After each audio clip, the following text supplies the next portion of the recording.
পবিত্র রমজান মাস হচ্ছে কোরআন তিলাওয়াতের মাস। এ মাসে সমগ্র বিশ্বের মসজিদগুলোতে ও মুসলমানদের ঘরে ঘরে কোরআন তিলাওয়াত করতে শোনা যায়। একাধিক ব্যক্তির একে অন্যকে কোরআন তিলাওয়াত করে শোনানোর এক বিশেষ পদ্ধতিকে ইসলামে মুকাবেলে বলা হয়। আর 900 বছর ধরে এই পদ্ধতি চালু রয়েছে তুরস্কের ঐতিহাসিক সালাউদ্দিন আইয়ুবী মসজিদে।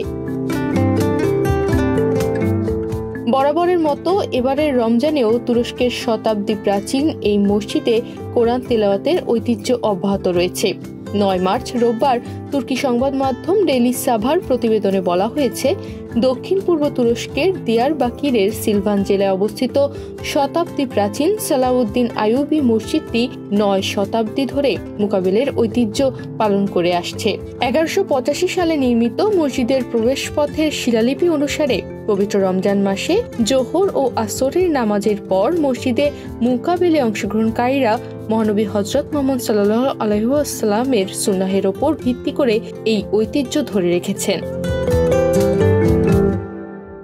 মুকাবিলের সময় ইবাদতকারীরা ধর্মীয় কর্মকর্তাদের কোরআন তিলাওয়াত অনুসরণ করেন এবং যারা তিলাওয়াত জানেন না তারা আয়াত পাঠ করা শোনেন। এ বিষয়ে সিলভান জেলার মুফতি মুরাদ দেমির বলেছেন, মসজিদটিতে দৈনিক 5 ওয়াক্ত নামাজের জন্যই ভিড় হয়। বিশেষ করে দুপুর এবং বিকালের নামাজে আরো বেশি লোক উপস্থিত হয়।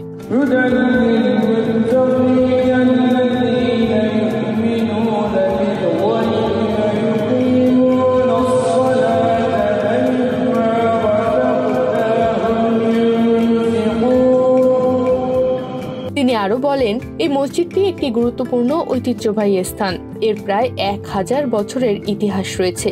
কিছু সূত্র অনুসারে 1031 সালে মসজিদটি নির্মিত হয়েছিল।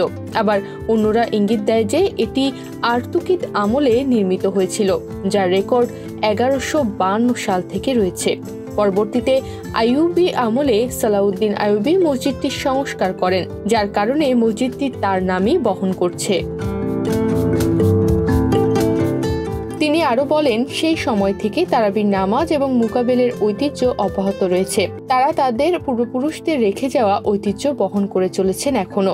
তারা রমজান মাসে দিনে 2 বার মুকাবিলা করেন, একবার দুপুরের নামাজের পরে এবং আবার বিকালের নামাজের পরেই তারা মুকাবিলা করেন এবং তারা এটি চালিয়ে যাবেন ইনশাল্লাহ, এমনটাই বলেছেন তিনি।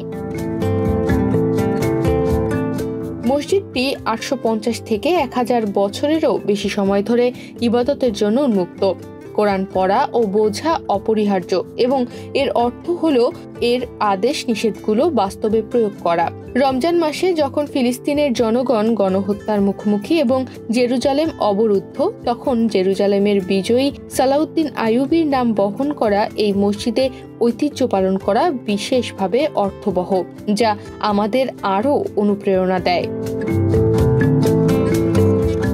তনিমা রহমান, বাংলাদেশ প্রতিদিন।